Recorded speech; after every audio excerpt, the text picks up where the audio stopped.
안녕하세요. 박연미입니다. 0.7%. 여름보다 더 뜨겁던 어제 1분기 성장률이 나왔습니다. 수출 빼고는 소비와 투자 모두 줄었고 우크라이나 전쟁 또 고물가 부담 제대로 반영되는 2분기에는 수출 전망도 장담하기 어렵습니다. 그나마 기댈 건 내수인데 마스크 쓰고 하는 일상 회복이 얼마나 효과를 볼지 예단하기가 어렵습니다. 다음 달 한국은행은 아마 어김없이 물가 전망을 올리고 성장 전망을 내릴 겁니다. 숫자 그 자체보다 스태그플레이션 아니라고 하던 확신이 희석될까 봐 그게 걱정입니다. 4월 27일 수요일 여러분은 지금 삶을 발전시킬 경제발전소를 듣고 계십니다.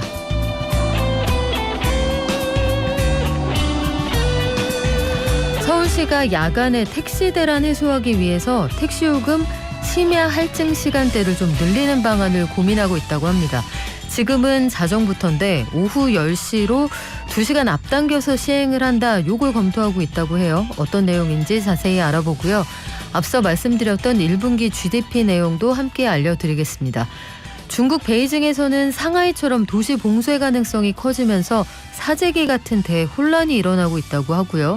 정부가 상반기에 주식 공매도 재개하겠다는 방침 세우고 있었는데 차기 정부로 일정이 넘어갈 것 같습니다. 2000년부터 자선 행사로 이어졌던 워렌 버핏과의 점심 경매. 올해가 마지막이 될 수도 있다고 하는데 왜 그럴까요? 한국경제신문 나수지 기자가 정리해드립니다. 저희 증시 갔다가요. 경제 언박싱 있는 날이죠. 전 세계적으로 경제가 좀 만만치 않다. 이런 상황 속에서 중국과 일본 경제도 휘청인다는 얘기가 계속 들려옵니다. 그들의 상황은 어떤지, 이들이 휘청일 때 우리 경제에는 어떤 영향을 미칠지 박정호 교수와 함께 알아볼게요. 이슈발전소에서는 한 은행이 40년 만기 주택담보대출 내놨다 해서 화제가 됐다고 하는데 대출 만기가 길어진다. 이자 갚아야 되는 시간이 길어지는 걸까요? 아니면 기회를 주는 걸까요? 어떤 효과가 더 클지 매일경제신문 김유신 기자와 알아보겠습니다. 저희 방송 중에 문자 단문 50원, 장문 100원이죠. 샵 0951로 받고요. TBS 앱과 유튜브도 열어두겠습니다.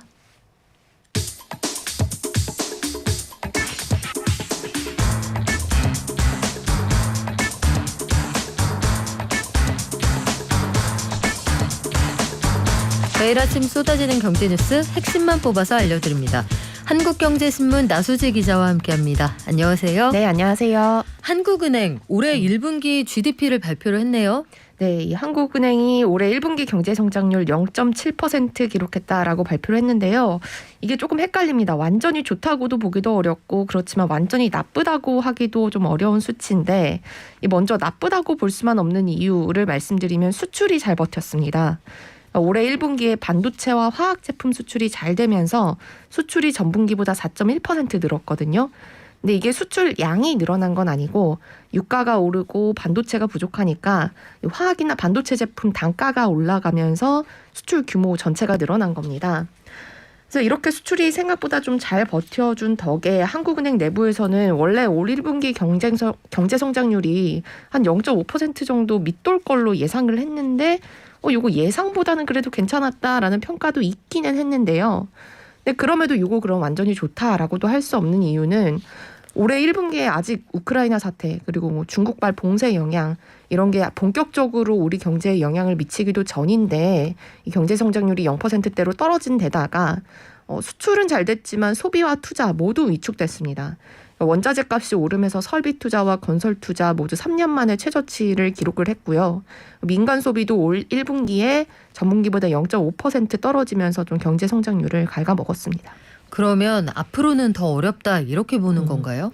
네, 우려가 커지는 상황인데요. 이게 제일 걱정되는 거는 성장은 느려지는데 물가는 오르는 거, 일명 슬로플레이션이라고 하죠. 요거에 대한 우려가 커지는 상황입니다. 이창용 한은총재도 엊그제 기자간담회에서 이거 지금 성장 둔화도 둔화인데 물가가 더 걱정이다 이렇게 얘기할 만큼 물가가 빠르게 오르고 있고 근데 이렇게 물가가 오르면 아무리 사회적 거리두기 해제된다고 해도 사람들이 소비를 늘리기는 쉽지 않을 것 같은 상황이고요.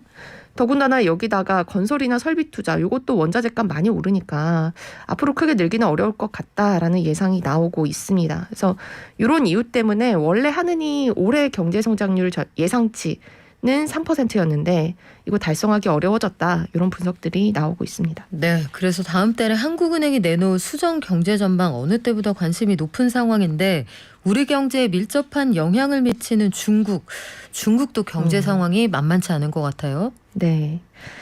그 중국이 상해 봉쇄 때문에 지금 글로벌 공급망 혼란이 있었는데 여기에 이어서 베이징까지 봉쇄할 수 있다. 이런 얘기들 지금 나오고 있거든요.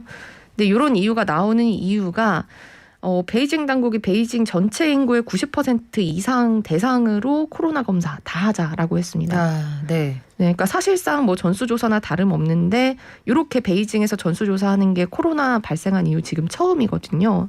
근데 왜 전수조사를 하냐.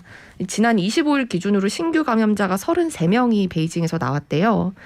한 중학교에서 집단 감염 사례가 나온 건데 이거 감염 경로도 불확실한 경우가 많아서 이 신규 감염자가 계속 늘어날 걸로 예상되니까 아예 모든 시민을 대상으로 코로나 검사 이렇게 하자라고 나선 건데요.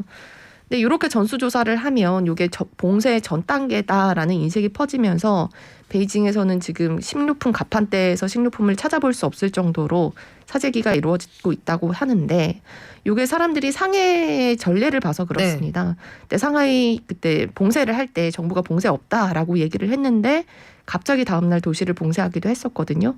근데 베이징이 대사관들 물론이고 뭐 우리나라 주요 기업들도 나가 있는 만큼 좀 도시가 봉쇄되면 추가 공급망 혼란이 더욱 커질 것 같다. 이런 예상들이 나오고 있습니다. 참 규모가 어마어마합니다. 2021년 말 기준으로 베이징 인구가 2,188만 명이거든요. 여기에서 거의 90% 이상을 대상으로 전수검사를 한다. 이 사회적 비용도 만만치가 않겠습니다. 향후에 그 미칠 영향 좀 지켜봐야겠는데 증시에서 굉장히 관심을 가졌던 뉴스가 하나 더 있죠.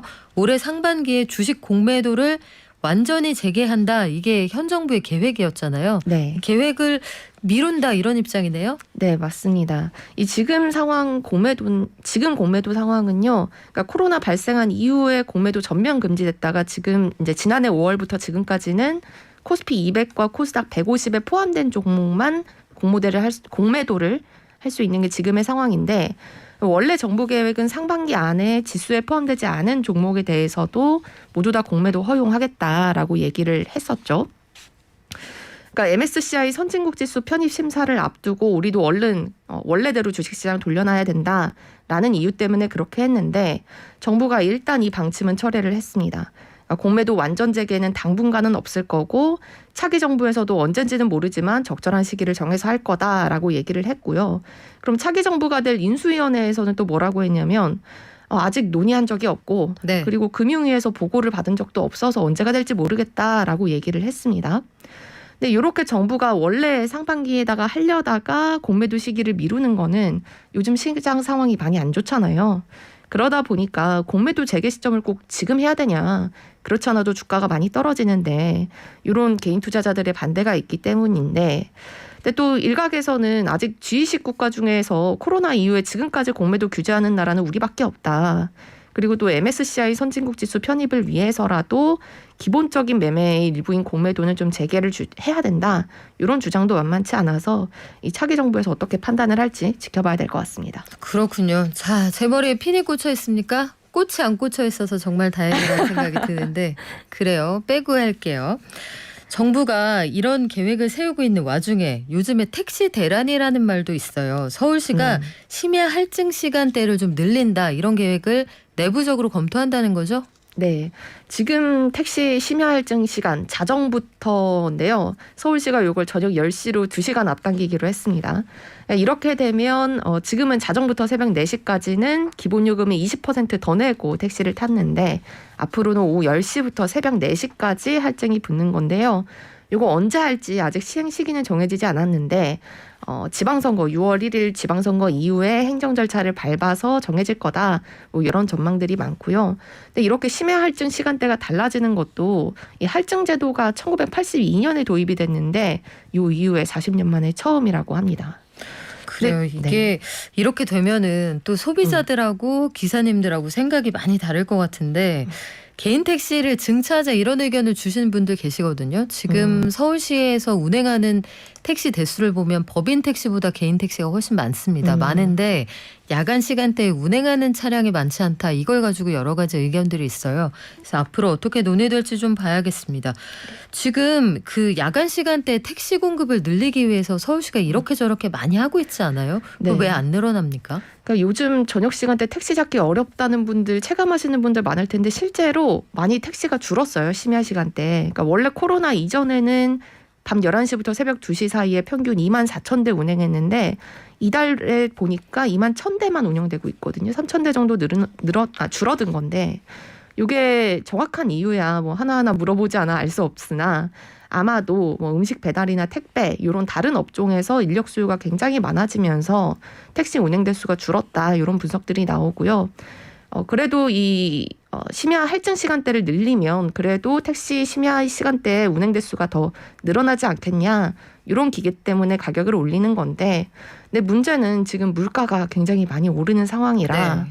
택시비 마저 오르냐 뭐 이런 불만들도 나올 수 있어서 서울시가 앞으로 시민공청회 뭐 이런 과정들을 거쳐서 최종 결정할 예정입니다. 이게 간단치가 않은 문제예요. 네. 그렇죠? 서울시하고 택시 업계도 나름 입장이 있겠고 아마 택시비가 올라간다 하면 자영업자들도 손님들이 일찍 집에 가려고 하실 테니 아마 그쵸. 입장이 있겠죠. 여러 가지로 시민공청회에서 뜨거운 논쟁이 오가지 않을까 싶습니다. 자, 오늘 마지막 소식인데 투자의 대가 워렌 버핏과의 점심 이게 경매로 낙찰받는 거잖아요. 그렇죠. 비싸게 써내는 사람에게 이 점심시간이 돌아가는 건데 올해가 마지막이 될 수도 있다? 왜요? 요 경매를 붙이는 단체가 이 샌프란시스코의 노숙자 지원 단체인 글라이드입니다. 근데 여기가 올해에도 어김없이 버핏과의 점심 경매에 붙인다라고 얘기를 하면서 올해 끝으로 더 이상 진행되지 않을 거다라고 얘기를 했거든요. 근데 요 이유에 대해서는 얘기를 안 했습니다. 왜 그런지는 모르겠으나 안 가르쳐 주는 거예요? 아마도 버핏이 네. 고령이기도 하고 뭐 본인의 의지가 있지 않았을까 싶은데 이유까지는 밝히지 않았는데 네. 버핏이 지금까지는 한 해도 빠지지 않고 그러니까 코로나 유행했던 작년과 재작년 빼면 한 해도 거르지 않고 버핏과의 점심 행사를 했거든요. 그래서 올해도 마지막으로 진행되는 이 경매는 6월 12일부터 17일까지 이베이에서 진행되는데 시작가 25,000달러. 그래서 요거 낙찰 받으면 이 스테이크 전문점에서 동반자 7명까지 해서 버핏과 대화를 할 수 있고 버핏 주식 매수 언제 할 거냐? 언제 했냐? 뭐 이런 거 빼고 모든 질문을 할 수 있다고 합니다. 그게 제일 궁금한데. 네, 그게 제일 그렇죠. 궁금한 거. 그거 네. 빼고는 다 물어볼 수 있다는 거. 지금까지 최고 낙찰가는 코로나 직전 2019년에 중국 암호화폐 기업가가 써낸 456만 7,888만 달러, 그러니까 한국 돈으로 57억이었는데, 근데 올해가 마지막이라고 하면 이 가격이 더 올라갈 가능성이 있어서 누가 얼마에 낙찰을 받을까? 이것도 관심사입니다. 그래요. 57억 원까지 낸 사람이 있었군요. 동반자 7명까지 동행이 가능했다. 밥값은 누가 냈을까요? 저는 문득 그런 게 궁금해지기도 합니다. 네, 지금까지 한국경제신문 나수지 기자였습니다. 고맙습니다. 네, 감사합니다.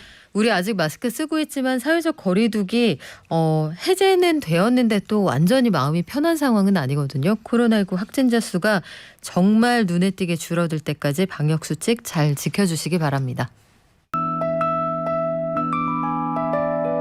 개미 한 마리, 개미 두 마리, 개미 세 마리가 사과를 들고 하나, 둘, 셋. 영차 간밤 뉴욕 증시 그리고 오늘 우리장 전망해 보겠습니다. 미래에셋증권 디지털 리서치팀의 박광남 팀장 연결돼 있습니다. 안녕하세요. 예, 안녕하십니까. 간밤 뉴욕 증시 어땠습니까? 예, 간밤에 미국 증시는 결론부터 말씀드리면 굉장히 좋지는 못했습니다. 일단은 중국의 코로나 경제 봉쇄에 따른 경기도나 우려가 부각되면서 하락을 했고요. 특히 일부 기업들이 실적 발표에서 공급망 불안 이슈를 좀 제기하면서 투자 심리가 더욱 위축이 됐습니다. 이는 실적 발표를 앞둔 대형 기술주에도 영향을 줄 수 있다는 우려가 부각되면서 낙폭을 확대했고요. 더불어 테슬라의 급락과 엔비디아, UPS 등 파생된 비단면 관련주가 급락한 점들도 투자 심리에 부담을 주며 나스닥이 거의 4% 가까이 하락하면서 마감을 좀 했습니다. 우리가 하루 전에는 나스닥이 약간 힘을 받는 것 같아요. 이런 얘기를 했었는데 미국 증시 다시 급락한 데 가장 큰 이유가 뭐였나요? 일단은 불확실성이라고 봐야 될 것 같습니다. 시장이 가장 무서워하는 요소는 이제 불확실한 거거든요. 어떻게 될지 모르겠다인데 이 중국의 경제 봉쇄와 락다운 결정, 그다음에 러시아, 폴란드, 불가리아에 대한 천연가스 공급 중단 등 이런 공급망 관련된 이슈가 다시금 급격하게 투자 심리를 위축시킨 걸로 좀 보여지는데요.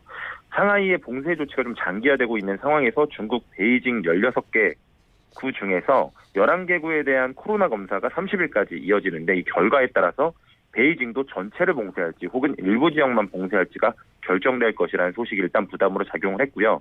이에 따라서 월요일에 중국 상해종합이 5% 급락했는데 전일에도 1.4% 하락을 하면서 투자 심리를 좀 위축시켰다. 또한 중국 지역의 코로나 봉쇄가 지속되는 상황에서 미국 기업 실적 발표에서 이 이슈가 좀 언급이 되는 상황들이 나타나고 있다는 점도 영향을 좀 주었고요. 지난 3월 미국의 소비자 물가지수가 높은 수치를 기록하긴 했지만 전략 비축류 방출 등 여러 가지 이슈로 사실 우크라이나 전쟁에서 발발했던 우려를 조금씩 소화해 나가는 과정이었었거든요. 네. 이런 상황에서 중국의 락다운 이슈가 더해지면서 불확실성이 좀 증폭됐다라고 보시면 좋을 것 같습니다. 아직까지 글로벌 공급망 내에서 중국이 가지는 위상은 거의 절대적인 상황이기 때문에 중국의 제로 코로나 정책이 만들어낼 수 있는 이 봉쇄의 강도도 사실은 좀 예측이 굉장히 어렵다. 이 부분이 투자 심리를 굉장히 좀 어렵게 만드는 상황이고 이런 상황 속에서 앞서 언급을 드린 것처럼 개별 종목의 급락세까지 더해지면서 좀 낙폭을 키웠는데 대표적인 종목은 역시나 테슬라입니다.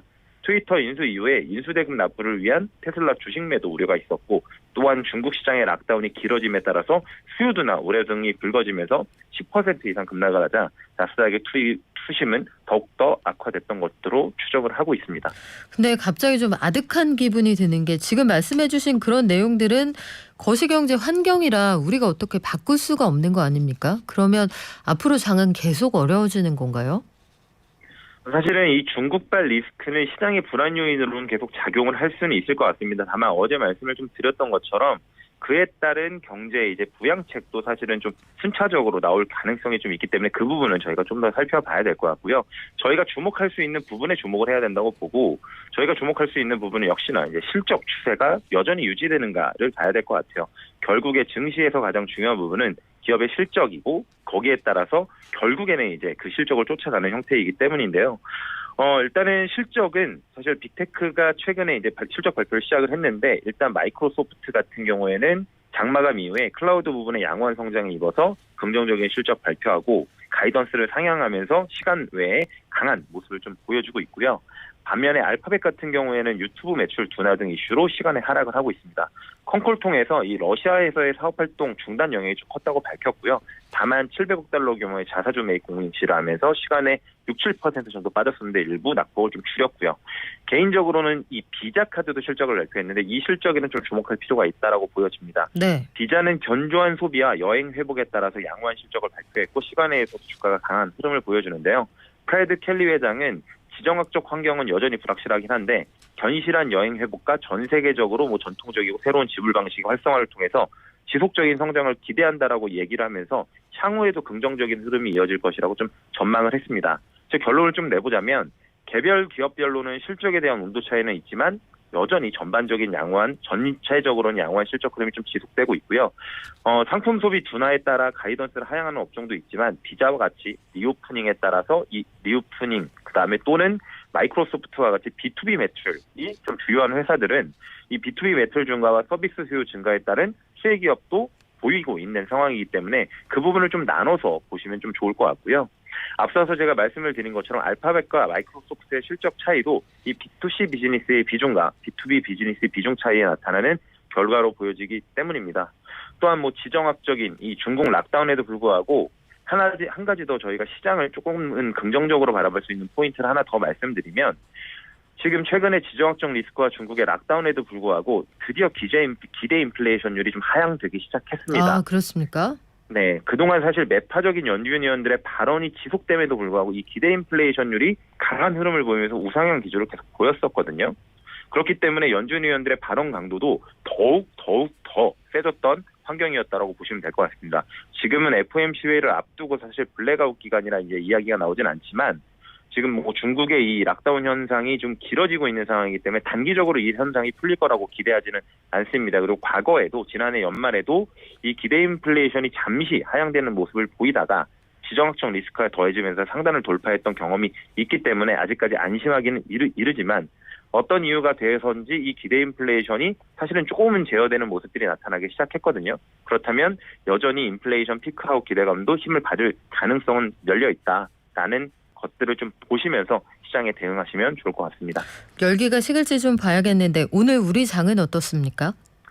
일단 미국 증시 급락에 따라서 국내 양대 지수도 큰 폭으로 하락 출발을 좀 했고요. 글로벌 공급망 이슈가 불거지는 상황에서 아무래도 경기둔화 우려까지 더해지면서 안전자산 선호 심리가 굉장히 강해지고 있습니다. 달러가 크게 강세를 보이면서 달러 환율이 1,260원을 돌파를 했는데요. 이는 2009년 7월 이후 최대치라고 보시면 될 것 같습니다. 다만 여기서도 좀 말씀을 드리고 싶은 부분은 여기서 더 악화될 가능성보다는 개선될 가능성이 무게중심을 좀 저는 둬야 된다고 생각을 하고 있는데요. 과거하고 좀 다른 부분들이 있는데 이는 신흥국들이 금리를 굉장히 선제적으로 올렸습니다. 그런 상황이 있고 외환보유고도 과거에 비해서 충분하다는 말씀을 드리면서 그 결과로는 크레딧 리스크가 사실은 굉장히 낮아져 있는 환경이라고 보시는 게 좋을 것 같고요. 지금 그럼 왜 이런 현상이 벌어지냐라고 말씀을 좀 드리자면 이 09년도의 양적 완화 기에 하고 다르게 지금은 주요 중앙은행들의 정책 방향성이 좀 차이가 나기 때문입니다. 미국 같은 경우에는 인플레이션 환경으로 긴축을 빠르게 하고 있는데 상대적으로 유로존과 일본의 BOJ 같은 경우에는 지금 완화 정책을 계속 쓰고 있는 현상의 차이가 이런 영향을 좀 만들어내고 있는 거거든요. 그렇기 때문에 이게 어느 정도의 정책 온도 차이가 사실 하반기로 갈수록 맞춰질 가능성이 있다라는 점도 고려를 하시면서 지금보다 달러 환율도 더 크게 상승을 하기보다는 좀 하향 안정화될 가능성에 좀 보시면서 투자를 하시면 저는 개인적으로 좀 나을 거라고 보고 있습니다. 그래요. 오늘 엔저그 중국 경제 상황은 이어지는 코너에서 좀 더 자세히 알아보겠습니다. 지금까지 미래에셋증권 디지털 리서치팀의 박광남 팀장이었습니다. 고맙습니다. 감사합니다.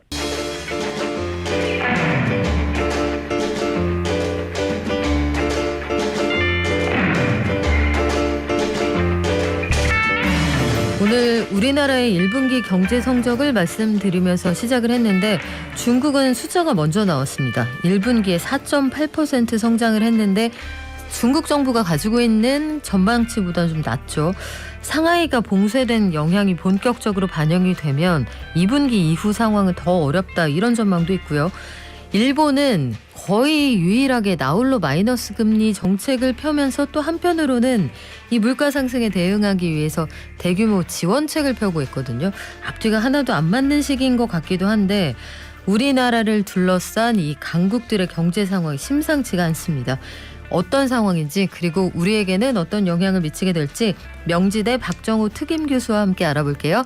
안녕하세요. 네, 안녕하세요. 오늘 이 경제 언박싱 기다리시는 분들 너무 많아요, 교수님. 예, 감사합니다. 그래요. 우리 한번 시원하게 열어보아요. 예. 중국이 올해 목표로 삼은 숫자가 5.5% 성장인데 네. 1분기 성적은 4% 후반. 네. 이거 좀 시원치 않은 것 같죠? 맞습니다. 사실 4% 후반으로 나왔지만 좀 전에 우리 박연미 평론가님께서 말씀하신 것처럼 2분기에는 더 전망치가 어두워질 거로 예상되면서요. 올해 중국의 경제 성장치가 6%는 또는 5% 후반은 좀 어려울 거로 보이고 대부분의 관련 전문가들이나 국제기구가 4% 수준에서 마무리되지 않을까를 전망하고 있는 상황입니다. 특히 구체적으로 살펴보면 업종 간의 희비가 극명하게 엇갈리고 있는데요. 농업과 공업 분야는 그나마 6% 정도 이상의 성장을 보이고 있습니다. 그렇지만 내수 부분에 해당되는 도소매업이라든가 음식 그다음에 숙박 이런 부분은 사회적 거리두기로 인해서 실질적으로 3% 성장이나 아예 도소매업이나 이런 데는 음식업종 같은 경우는 마이너스 성장을 보이는 경우도 많아요. 그러다 보니까 더더욱 내수경제 비중이 높은 중국 입장에서는 앞으로의 경제 전망을 어둡게 할 수밖에 없는 거죠. 말씀하신 것처럼 2분기 이후가 더 걱정이다. 상하이 봉쇄로도 지금 이미 충격이 큰데 베이징도 봉쇄 가능성이 나오잖아요. 그러면 2분기 이후의 성장 경로 요거 어떻게 될까요? 사실 지금 전 세계적으로 우리가 코로나19라는 동일한 숙제를 받은 거잖아요. 그것에 대해서 국가별로 코로나19를 대응하는 방식들이 조금씩 달랐었습니다. 북유럽의 일부 국가들은 초창기에는 자연치유라고 해서 봉쇄를 하지 않고 일단 자연치유로 먼저 가보자다가 이제 뒤로 후퇴한 적도 있고요. 그 다음에 많은 국가들이 백신 또는 방역 여러 가지를 했었었는데 그 중에서 유일하게 한 번도 성공하지 못한 전략이 봉쇄예요. 봉쇄가 일정 수준 이상의 임계치를 넘어서 빗장이 풀리면 이거는 더 이상 돌이킬 수 없다라는 게 지금 거의 200여 국가들이 시행착오를 통해서 확인한 내용이거든요. 근데 중국이 지금 느낌상 빗장이 풀려가고 있는 듯한 느낌이 많습니다. 상해를 중심으로 진짜 거의 한 달 이상, 2달 가까이 똘똘 어떻게 보면 봉쇄를 했음에도 불구하고 그러니까요. 동북 삼성을 비롯해서 상시성 그다음에 중국의 수도인 북경까지 이렇게 계속해서 확진자가 늘어나고 있는 추세를 봤었을 때 중국도 결국 그렇다면 우리나라 몇 달 전부터 한 뭐 정말 하루 1일 확진자 수가 어마어마했었잖아요. 최대 뭐 60만 위로 올라갔으니까요. 네. 바로 그 경로로 가려고 하는 것인가? 그렇다면 그 과정에서 중국이 홍역을 치르는 기간은 1년 이상이 걸릴 거다라고 전망하는 전문가도 많죠. 덩치가 크니까 아마 그 끌어올리는데도 상당히 시간이 필요하지 않을까 네. 이런 생각이 드는데 그래서일까요? 중국이 봉쇄 정책은 봉쇄대로 하면서 소비가 심상치 않다. 소비를 촉진하는 정책을 펴겠다고 얘기를 하는데 뭘 어떻게 한다는 얘기인가요? 예, 사실 지금 중국 경제 성장률에 대해서 지금 4% 왔다 갔다 하는 네. 발표들이 나오는데 저도 옛날에 이런 경제 성장률을 전망하는 연구소에서 근무를 해봤습니다만 중국의 경제 성장률 같은 경우는 지금은 좀 많이 낮았습니다만 옛날에는 크로스 체크를 참 여러 가지 방법으로 했었습니다. 그래요. 이게 진짜냐부터 맞아요. 시작해서 이걸 일단 던져놓고 여기에 맞춘다는 얘기냐 말들이 예, 많았죠. 맞습니다. 네. 그래서 저 예전에 그 연구소에 재직하고 있었을 때는 경제 성장률에 대한 진실 여부를 추정하기 위해서 가장 객관적으로 확인됐다라는 연도가 있으면 그걸 바탕으로 철도 물동량이 거기에 준해서 몇 % 가동됐는지 전력 소비량은 몇 % 가동됐는지를 크로스로 확인하면서 이 숫자에 대해서 수정치를 다시 발표하기도 하고 그랬거든요. 그런데 최근 들어서는 이 숫자에 대해서 다시 의심해 봐야 된다는 기우들이 많아요. 특히 중국 현지에 있는 많은 법인들의 얘기는 어떻게 보면 폐쇄형 생산이라고 해서 공장 안에 숙소를 놓고 나가지 않는 상태에서 우린 가동하겠다라고 했는데 그것도 원활히 안 되고 있다라는 발언들이 많고요. 그리고 생산된 것들에 대해서 외부로 배송을 하거나 결국 컨테이너선까지 선적을 해야 되는데 중국은 국가 주도적인 경제 구조를 가진 곳으로서 어떤 경우가 많으냐 하면 각각 공사들에게 상이한 목표나 상이한 미션을 주는 경우가 많습니다. 그래서 한 6개월 전만 하더라도 네. 어떤 일이 있었냐면 중국의 많은 발전소들에게 발전소의 연간 발전량, 전력 소비량을 쿼터로 줬어요. 그 이상은 절대 발전을 하지 마. 아니 갑자기 그 생각 나네요. 거기에서 우리 그 중국에 전력 대란이 있었잖아요. 맞아요. 전기가 부족한데 왜 추가로 생산을 못하게 해요? 그게 탄소 배출이라든가 여러 가지 또 올림픽도 있었고 그런 것들 때문에 추가적인 전력 생산을 못하게 쿼터를 줬는데 근데 이제 전력 관련한 분야에서 일하고 있는 기관장들 입장에선 자신들에게 주어진 미션을 지켜야 되니 단전을 하는 방식으로 대응을 했던 것이거든요. 깜짝 놀랐습니다. 그렇습니다. 네. 그러다 보니까 산업 현장에서는 생산성에 문제가 생겨서 또 경제적으로 불협화음이 생기니까 다시 그런 걸 수정한 적이 있거든요. 바로 이게 지금 중국 경제를 움직이는 일종의 맥락이라고 보시면 돼요. 일선에서는 방역을 하기 때문에 무조건 확진자 수 어느 정도 이상 되면 넌 페널티를 물리겠다라고 하니까 그거에 맞춰서 무조건 5개 활동을 못 나가게 하고 바깥에 나오질 못하게 하거나 조업을 부분적으로만 가동하게끔 하고 한쪽에서는 너는 또 경제적으로 더욱더 저성장 기조가 되면 안 되니 생산을 네. 하라고 하는 과정에서 이게 쉽게 얘기해서 매칭이 안 되는 거예요. 말이 안 되잖아요. 몸에 그렇죠. 좋고 맛도 좋은 라면 이런 게 어디 있어요. 그렇죠? 맞습니다. 그러니까 이쪽에서 생산을 하라고 하니 숙소까지 하고 그 지역 내부에선 근로자들 버스에서 방역버스에서 실어 날라줬는데 그런데 그러면 다 만들었으니 이제 트럭에 실어서 보내려고 하니 트럭을 운송하는 그 공공기관 쪽에서는 그건 운송을 못한다. 이래버리니 실질적으로 지금 경제가 생각보다 더욱더 작동을 안 했을 것이다라고 전망을 하는 게 맞다라는 거예요. 그런 과정에서 중국 관료들 입장에서도 생각보다 더욱더 경제 상황이 안 좋다라는 걸 직감하고 방금 말씀하신 것처럼 내수 소비 진작을 빨리 하지 않아서는 큰 문제가 생기겠다라고 판단한 것 같습니다. 그래요. 한쪽에서는 못하게 하고 한쪽에서는 내수를 살린다. 이게 앞뒤가 안 맞는 것 같기도 한데 봉쇄 정책이 지속된다. 이거 중국 경제 어디까지 갈 수 있습니까? 예, 가장 비슷하게 중국 경제와 뭐 똑같이 비교할 수는 없습니다만 상대적으로 저소득층이 상당히 많이 분포했던 국가들의 지금 상황을 보시면 아실 거라고 판단이 듭니다. 스리랑카라든가 파키스탄 같은 경우는 한 2개월에서 3개월 사회적 거리두기 봉쇄 현상을 해봤더니 가장 취약한 계층들은 바로 나락으로 떨어져 버렸어요. 중국도 물론 국민소득에 있어서는 한 10,000불 좀 넘는 수준에서 왔다 갔다 하는 성들이 많이 있습니다만 그 내부를 들여다보면 스리랑카 수준의 국민소득에 준하는 어떤 계층들도 상당히 많이 있거든요. 그런 곳에서는 2-3달 정도의 사회적 거리두기를 해버리면 바로 기본적인 삶의 터전과 생계가 완전히 유실되는 경우가 많아요. 바로 그렇기 때문에 지금 이 수준보다 사회적 거리두기가 더욱더 지속될 경우 또는 다른 선까지 확산될 경우 중국 경제가 앞으로 더욱더 얼마만큼 침체될지 걱정이 저는 많이 하는 사람 중에 하나입니다. 그래요. 중국 경제가 많이 달라졌다고는 하는데 저도 2003년에 베이징 출장 갔을 때 생각해 보면 5성급 특급 호텔 바로 옆에는 정말 극빈층이 함께 살고 있는 그런 모습이 그때 당시 중국 모습이기도 했거든요. 상하이가 지금 많이 좋아졌다고 하는데 뒷골목 사정은 또 다릅니다. 그렇죠. 그래서 이런 것들이 어떻게 영향을 미칠까 이게 이미 중국 증시에 반영이 되는 것 같은데 중국 증시가 굉장히 많이 떨어진 날이 있었어요. 5% 정도. 또 위안화 가치도 무섭게 떨어지고 있다라는 얘기가 나오는데 위안화 가치 달러 대비 더 떨어질까요? 저는 글로벌 그 금융사들의 여러 가지 페이퍼를 오기 전에 한번 네. 보고 왔는데요.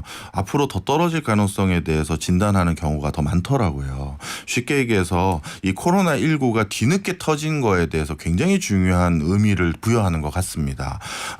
이 코로나19가 뒤늦게 터졌을 때 중국이 지금까지 코로나19에서 시행했던 것들을 고수한다고 했었을 때 이게 방역에 성공하기 힘들어 보인다는 거예요.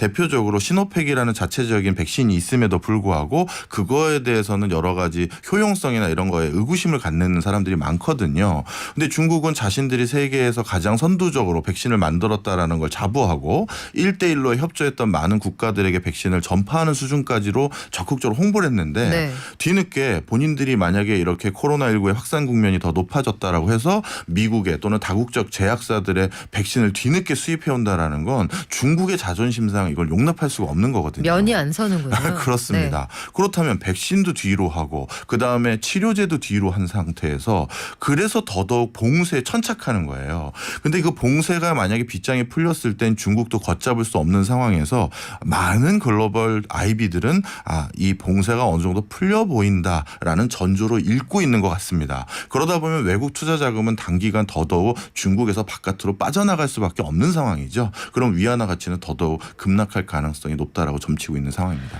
중국 정부가 가지고 있는 그 리더십에 대한 불안 이런 것들도 분명히 작용을 하는 것 같은데 말씀하신 것처럼 시진핑 주석 3년임을 앞두고 있잖아요. 네. 그래서 시진핑 주석이 했던 정책에 오류가 발생하면 안 되는 그런 시기라서 봉쇄 정책을 편다. 아니다. 요거 균열이 좀 가고 있다. 의견이 분분한 상황인데 상황이 어떻게 될지는 아마 이번 달에 판가름이 나겠죠. 그렇겠죠. 그래요.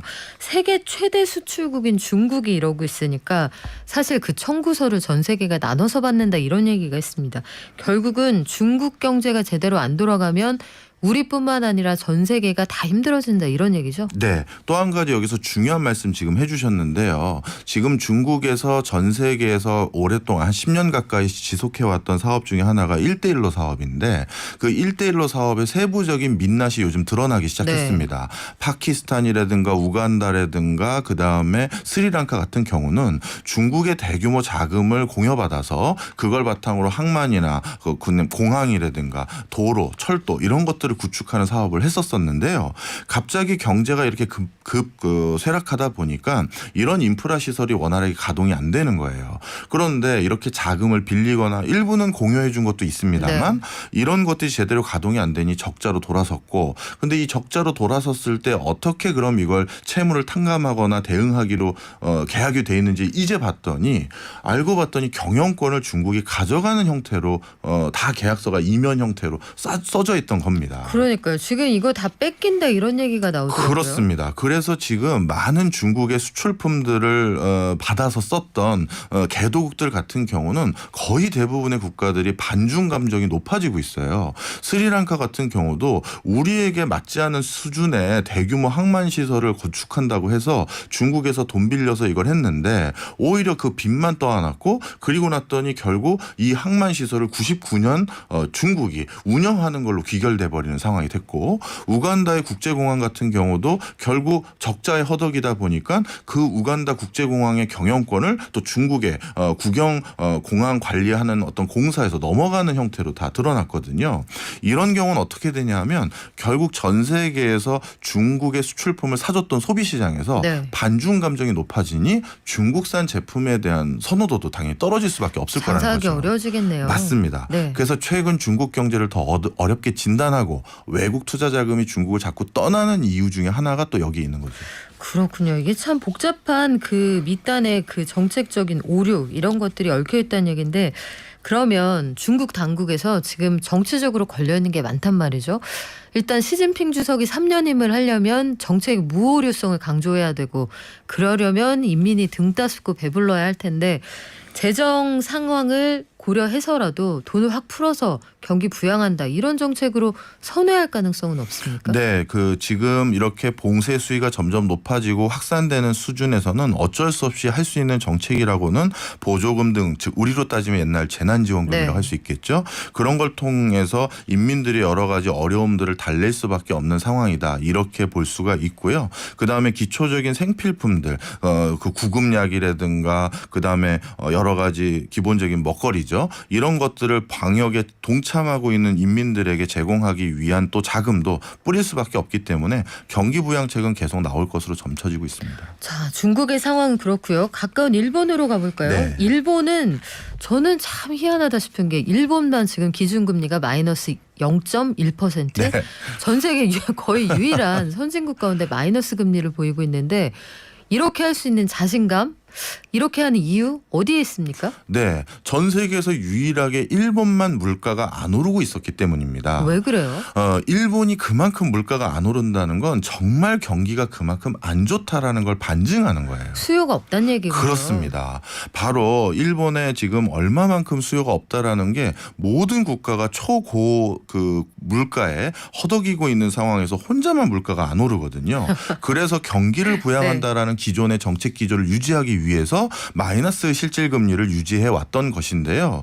그런데 요즘 이거에 대해서도 새로운 좀 기조가 흐르고 있는 분위기입니다. 네, 지금 에너지 가격이 많이 올라가고 곡물가 뭐 이렇게 올라가는 거 영향 안 받을 수가 없으니까 저소득층에게는 이 고물가에 따른 지원책을 내놓겠다 해서 한 61조 원 지원한다는 거죠? 네, 맞습니다. 사실 일본의 물가는 높아지는데 네. 경기는 안 좋다. 이 흐름을 합쳐서 우리가 스태그플레이션이라고 하죠. 무서운 얘기죠. 맞습니다. 그래서 일본의 이런 상황이 아시아 전체의 스태그플레이션의 전조로 읽혀지기도 합니다. 좀 설명을 드리면 동남아시아 국가들은 일본에 대한 의존도가 상당히 높아요. 주요 공산품과 소재, 부품들은 일본으로부터 조달을 받는데 맞아요. 그런데 일본이 그런 것들을 제대로 공급하지 못하고 있기 때문에 지금 침체 국면에 있고 그만큼 경기가 저성장 국면이라는 게 들어가는 것이고요. 그런 상황에서 원자재 수급이라든가 기초 곡물 가격은 곡물은 제대로 수급받지 못하니까 물가는 뛰는 거예요.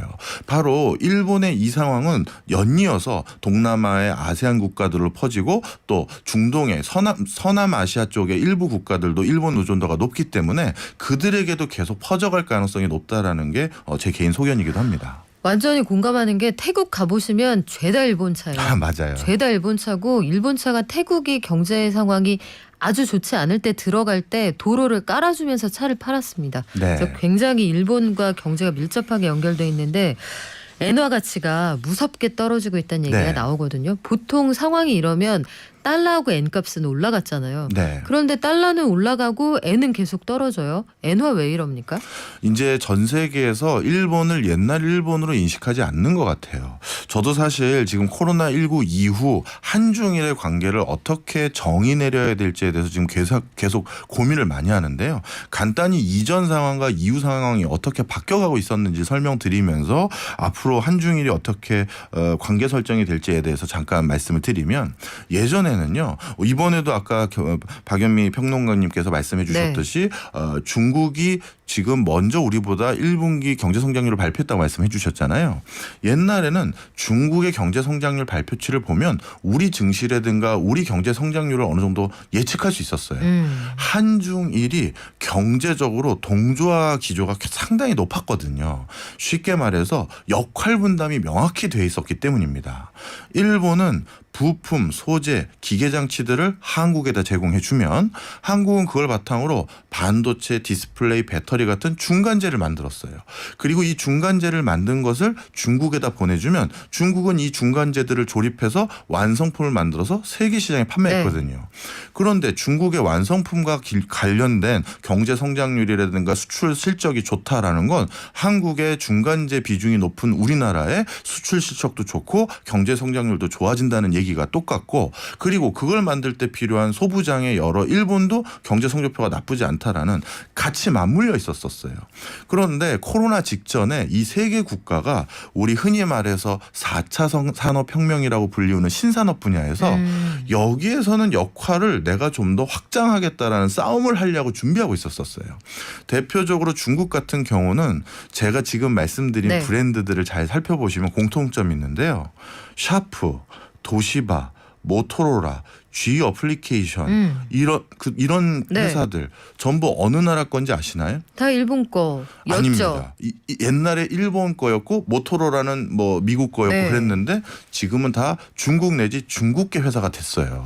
그러고 보니까 샤프도 이거 대만인가 넘어갔죠? 맞습니다. 예. 도시바도 백색 가전 부분의 브랜드는 넘어갔고요. 모토로라도 지금은 구글에서 중국으로 다시 넘어갔고 G 어플리케이션도 마찬가지고요.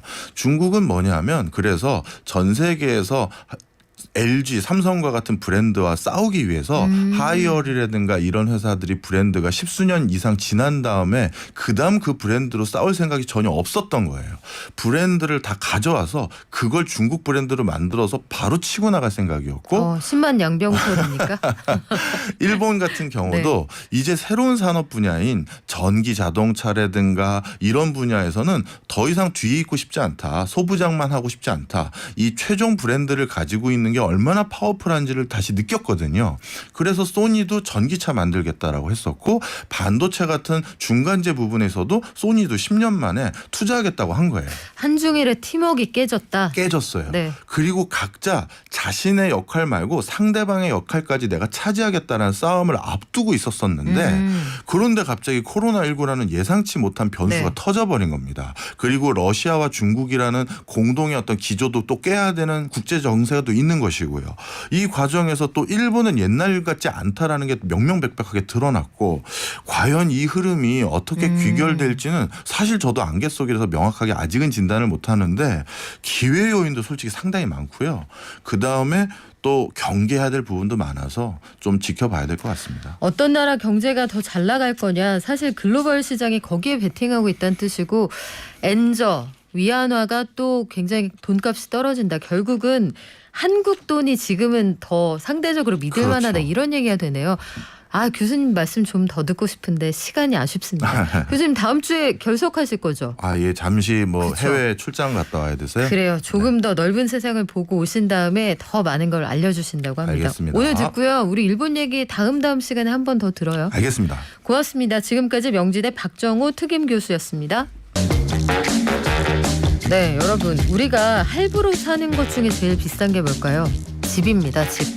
최장기 할부이면서 최고가 할부. 이자도 제일 비싸죠. 총액도 말할 것도 없고요. 그런데 그 몇 년 사이 집값이 크게 올라서 할부 대금이 참 비싸졌습니다. 그래서 이걸 대출 만기를 한 40년까지 연장해주자 이런 얘기가 있었는데 실제로 이런 상품이 하나 나왔거든요. 어떤 역할을 하게 될까요? 매일경제신문 김유신 기자가 알려드립니다. 안녕하세요. 안녕하세요. 자, 최근에 한 시중은행이 40년 만기 주택담보대출을 내놨는데 요 다른 은행들도 만든다고 하죠? 맞습니다. 사실 이게 처음은 아니고요. 작년에 정부의 핵심 사업 중에 하나였습니다. 사실 처음에 정부가 이 상품을 이제 기획을 하게 된 이유는 신혼부부라던가 청년층 같이 조금 소득이 낮으신 분들을 위해서 원리금 부담 상환 부담을 조금 낮춰주기 위해서 출시를 했었는데요. 이게 이제 일반 시중은행으로 확대가 돼서 한 2월 달에는 지방은행들부터 조금씩 출시를 하기 시작했고요. 얼마 전에 이제 하나은행이 이제 출시를 밝혔고 나머지 은행들도 이제 출시 검토를 하고 있다고 이렇게 하고 있습니다. 우리가 소위 시중은행 이렇게 부르는 은행 중에 하나은행에서 이게 나왔다 상징적인 일인데 뭐 만약에 10억을 빌린다. 이걸 30년에 나눠서 갚는 것보다는 40년에 나눠서 갚으면 원리금 그 상환 부담이 좀 줄어들겠지만 이자 부담 좀 늘어나겠고요.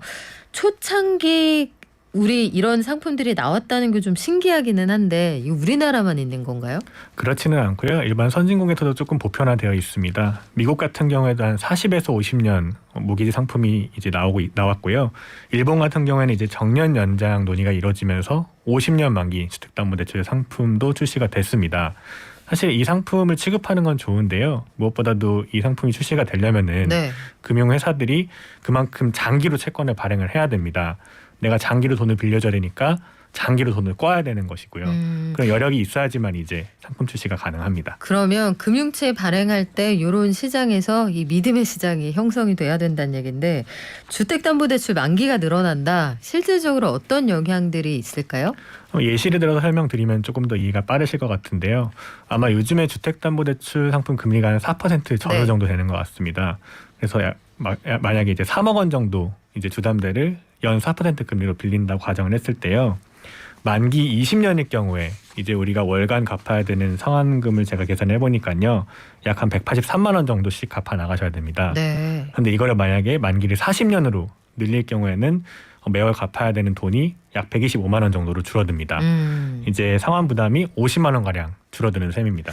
50만 원 이상 줄어든다. 일단 당장은 그 가계 형편에 크게 좌우할 수 있는 금액이라는 생각이 드는데 장기적으로 이제 이자 총액은 또 늘어나게 되는 거고요. 맞습니다. 어떤 게 유리한지 좀 보셔야 될 텐데 만기가 늘어나면 대출받을 수 있는 한도가 늘어날 거다 이런 전망은 왜 나오나요? 사실 이게 더 중요한 포인트 같은데요. 제 네. 생각에는 다들 아시다시피 총부채 원리금 상환 비율 DSR 규제가 지금 강력하게 시행 중이잖아요. 이 DSR 규제 아시다시피 연간 갚아야 되는 이제 대출의 원리금을 연소득으로 나눈 값이 40%를 넘을 수 없는 규제를 의미를 합니다. 네. 현재는 총 대출액이 2억 원을 넘을 때 이 규제가 적용이 되고요. 당장 7월부터는 총 대출액 1억 원이 넘을 때 이제 DSR 40% 규제가 적용이 됩니다. 이제 만기가 늘어나게 되면은 연간 갚아야 되는 원리금이 줄어들기 때문에 이제 대출 한도가 늘어나는 셈인데요. 그럼 얼마나 과연 늘어나는 것이냐 한번 시뮬레이션을 해봤는데요.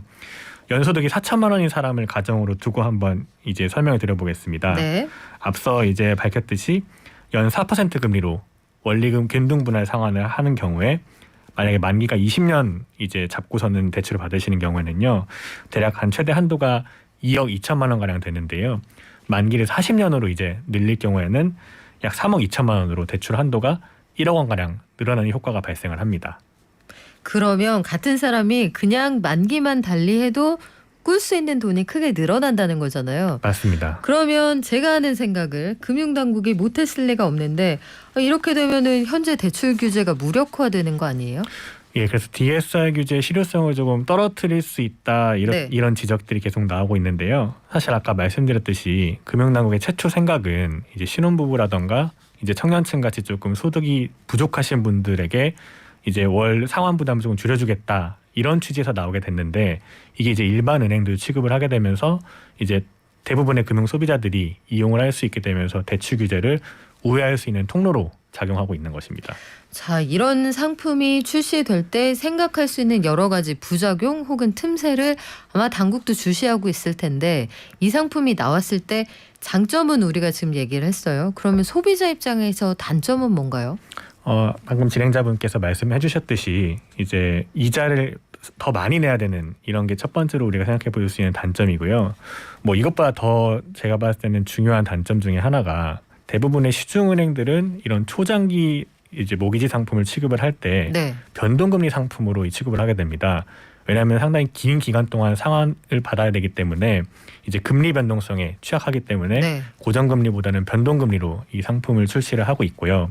그러다 보니까 소비자 입장에서는 금리가 상승할 때 이 변동에 대해서 오롯이 이제 소비자가 부담을 하게 되는 그런 이제 단점이 있습니다. 그래서 장기적으로 조금 과연 금리가 더 많이 오를 것인지 이런 것들도 한번 고려를 해볼 필요가 있을 것 같습니다.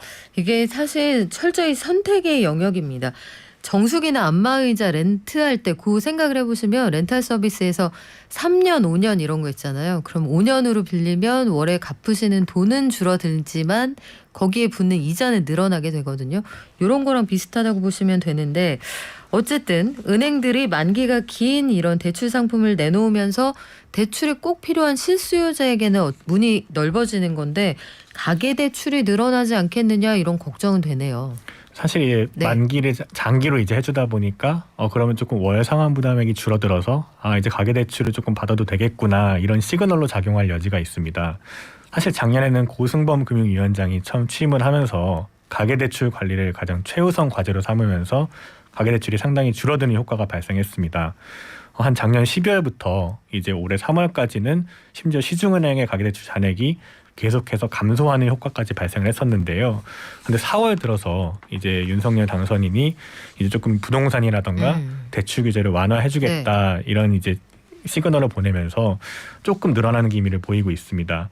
한번 통계를 살펴보면요, 저번 주 기준으로 이제 봤을 때 3월 말과 비교해서 주택담보대출 같은 경우에는 한 4천억 원 가량 늘어났고요. 대신에 신용대출이 한 1,500억 원 가량 줄어들었습니다. 그래서 이렇게 조금 뭐 총부처원리금 상환 비율 규제를 조금 뭐 완화한다, LTV 규제를 완화한다 이런 얘기들이 나오면서 가계대출이 조금 더 늘어나는 거 아니냐 이런 이제 조금 우려들도 같이 상존하고 있습니다. 네, 그렇기도 하고 지금 부동산 대책 발표 시점이 한 달 정도 뒤로 밀렸잖아요. 그래서 시장에서 대출 규제를 대체 어떻게 한다는 거냐, 부동산 정책에 어떻게 간다는 거냐 굉장히 헷갈린다는 반응들이 많거든요. 눈치 보기가 아주 극심한 상황인데 뚜렷한 입장을 밝혀주면 아마 경제 주체들이 그에 따라서 대응 방안을 마련할 기회가 좀 더 생기지 않을까 이런 생각도 드네요. 지금까지 매일경제신문 김유신 기자였습니다. 고맙습니다. 감사합니다.